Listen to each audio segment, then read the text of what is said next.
ይድረስ ለአብሮ አደጌ ይድረስ ለአብሮ አደጌ ክረምቱም አለፈ የትዝታ ወንዝ ግን አያቋርጥም። አሁንም የክረምቱን ማለፍ ተከትሎ ቅዱሱ መኸር መጣ። እግዚአብሔር ለአዝመራው ፍሬያማነት የሚረዳ ዝናብ ሰጥቷችሁ ሰብስባችሁ ለጎተራ እህል በቃችሁ ይሆን? ዛሬም እንደ ቀድሞ ጊዜ ከብት እየጠበቃችሁ ገና ትጫወታላችሁ? በቆረቆንዳ ነው ወይስ በእንቁር ነው ከእንጨት የተጠረበ? ገና የምትጫወቱት መስክ ነው ወይስ ጎቻ? ዛሬም እንደ ልጅነታችን ዘመን ልባችሁ በደስታ እየተፍነከነከ ጨዋታውን ለመጫወት ትጓጓላችሁ? ይሄን ሁሉ የረሳሁት እንዳይመስላችሁ። እንዴት ብዬ እረኞች የጥምቀትን ሆያ ሆዬ ጨፍረዋል። ግን ለመሆኑ በመንደሩ እረኛ አለ? እንደኛ የልጅነት ዘመን በባኩስቲ፣ በቡርቃ፣ በአልተፈት፣ በሚዳካ፣ በመርበቦ፣ በድኪ ፍዳ፣ በሴት ምላስ፣ በጉማሬ በር፣ በአታላይ ወደቅ፣ በይዳ መስክ፣ በዋሪ ለብሶ፣ በግቢ፣ በደገጋ፣ በአገፋሪ መስክ፣ በችሜካ፣ በባጉሪ፣ በሁለቴ ዋርካ፣ በቀይ ጠጉር፣ በመመኖ፣ በበኪ፣ በከፋይ፣ በጎዳድብ ወዘተ ከብትና ፍየል የሚያሰማሩ እረኞች አሉ። ለገና መጫወቻ ከታች ጠመም ያለ ዱላ ይቆርጣሉ። በልጅነት ደንብ በቡድን ሆነው የሚፎካከሩ እረኞችስ አሉ? አብሮ አደጎች ሆይ እንደኛ ጊዜ ልጅነት ከብቶቻቸውን በበረት ካስገቡ በኋላ ራታቸውን ወይ በኩራዝ ወይ ከታዘው አረፍ ብለው በጨረቃ ብርሃን ታግዘው ከበሉ በኋላ ተጠራርተው ሽሽጎሽ የሚጫወቱ እረኞች አሉ? ነው ቀየው በእረኞች ጨዋታ ፈንታ የጦርነት አብሪ ጥይት ጨለማውን ደምቆበት ይሆን? በእረኞች ጅራፍ ፈንታ ዲሽቃና መድፍ ይጮህበት ይሆን? በልጅነታችን የአስቶሬዮ ማርያም ከጥምቀት መልስ ማታ በየቤቱ እየዞርን አሆበል እያ እያልን ስንጨፍር ዓመት ዓመት ያደርሳችሁ እያሉ እየመረቁ 5ም 10ም 1 ብርም ይሰጡን ነበር። ምንም የሌላቸው አቅመ ደካሞች ቤት ደግሞ ቤት አይታለፍም በማለት ከቤቱ ዘፍነን እንኳን ለዓመቱ አደረሳችሁ የዛሬ ዓመት በሰላም ያደርሳችሁ እያሉ ይሸኙናል። የልጅነት ጓደኞቻችን እንዲህ ነው። ተመስገን፣ መለሰ፣ ይከበር፣ ጌጤ፣ ውበት፣ ሙሉ ወዘተ ትዝ ይሉኛል። መሐረሜን አያችሁ ትግል የምንጣጣለው ሱብ፣ ሽመል ቅጮሽ፣ የጨርቅ ኳስ የምንጫወተው ሁሉ በትዝታ አንድ በአንድ ይመጣብኛል። በዝምታ ፈዘዝ ብዬ እንደ ጥንት ፊልም በአእምሮዬ ጓዳ የሚያልፈውን ምስል ፈገግ እያልሁ እቃኘዋለሁ። አይ ልጅነት እላለሁ። በመኸር በቆሎ ታጭዶ ሲከመርና ሲወቃ አንዳንድ የወደቀና የተሳተ ካለ ልቀሙና ለራሳችሁ አድርጉ እየተባልን ለቅመን እንሸጥ ነበር። ሽጠን የያዝናትን ብር ሮቢት ገበያ ይጎዲ ከሆነ የሄድነው ደግሞ ሻይና ዳቦ ቤት ገብተን ሻይና ዳቦ እንበላለን። ያኔ ለገጠር ልጆች ከተማ ብዙ ተአምር ያለበት ዓለም ነበር። ሰው በሆነ ነገር ቀርቶ አስቀምጦ የሚያሳይ ቴሌቪዥን የሚባል ነገርም ነበር። ከዛ በሻይና ዳቦ ሰበብ አፋችን ከፍተን ያንን ዓለም መኮምኮም ነው። አንዳንዴ ሻይ ዳቦን ጨርስና ተሎ ለቀን አንወጣም።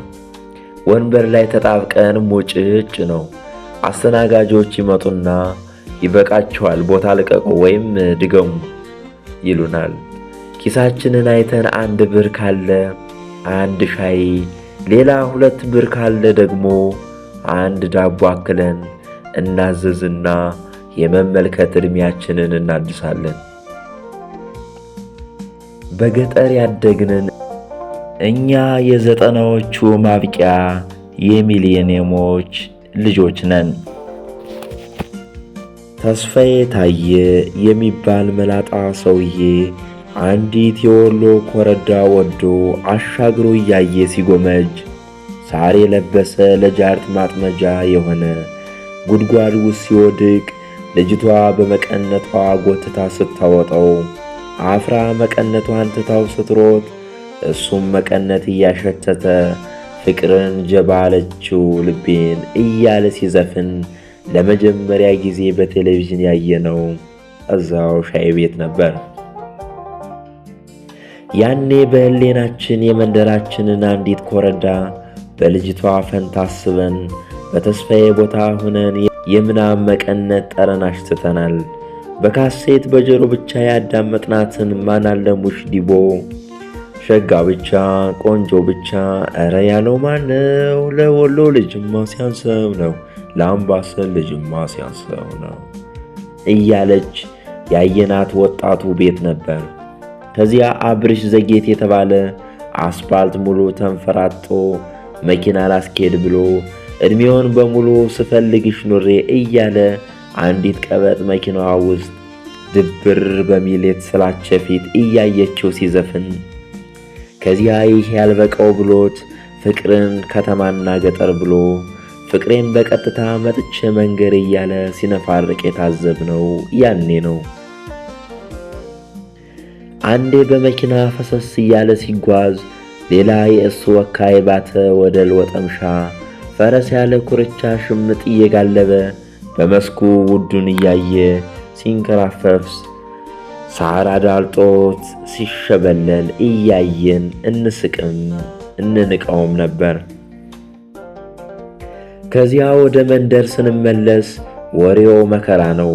የሻይ አጠጣጥ፣ የዳቦ አበላል፣ የጫማ አለካክ ወዘተ ሁሉ እየተጋነነ ገበያ ላልሄዱት ጓደኞቻችን እናወራለን።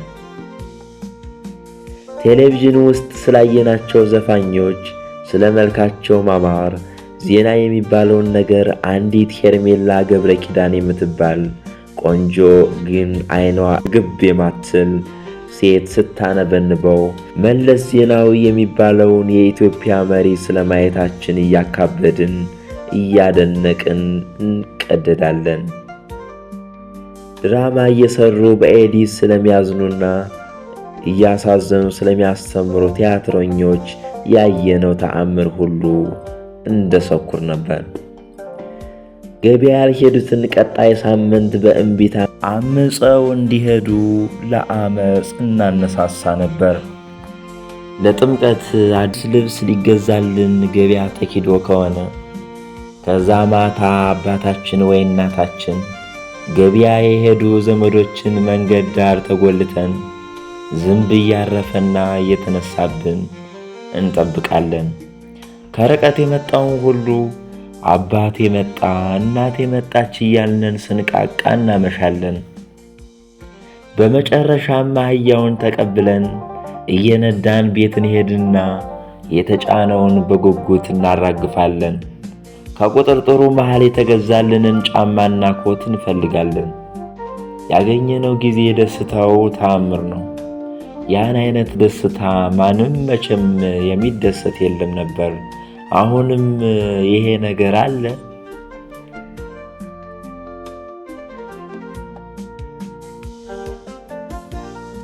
ጫማና ልብሳችንንም እንለካለን።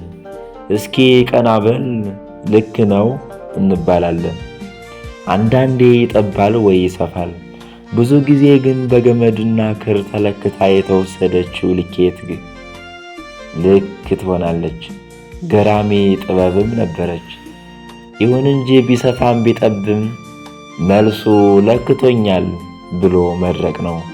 አለዚያ ማን ሌላ ወር ልዋጭ ይጠብቃል? ልብስና ጫማ የተገዛለት ዓለም ሙሉ ናት። ኩራቱና ደስታው ወራት አያስፈላም።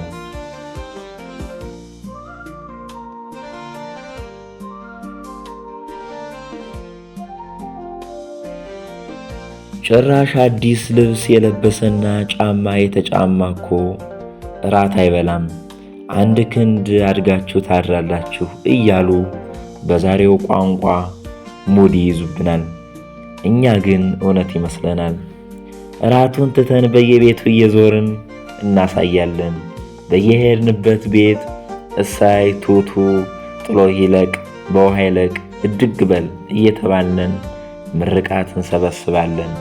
የሚያሳድገን አዲሱ ልብስና ጫማ ሳይሆን ተከትሎ የሚመጣው የደጋግ ጎረቤቶቻችን ምርቃት ነበር። ይሄ ሁሉ በጥምቀት በአዲስ ዓመትና መስቀል ደግሞ ልዩ ነው። ወቅቱ የልጆች ነው። በሬዲዮ እንሰማቸው የነበሩ ጥምቀትን የሚያስታውሱ የይሁኔ በላይ በአስቶሬው ማርያም በገና ጥምቀቱ፣ የሰለሞን ደነቀ ስመኝሽ ዜማዎች በአዲስ ዓመት በአውደ ዓመት ዘፈኖች ይተካሉ። ድንቅ ትዝታለኝ። የልጅነት ጓደኞቼ ሆይ ዛሬ የትም በምን ሁኔታ ላይ ሆናችሁ ይሆን? በየሁነቶቹ ውስጤ የተቀበሩ ትዝታዎች ጋላችሁ። ፈጣሪ ዕድሜና ጤና ይስጥልኝ። በያላችሁበት ሰላም ያቆያችሁ።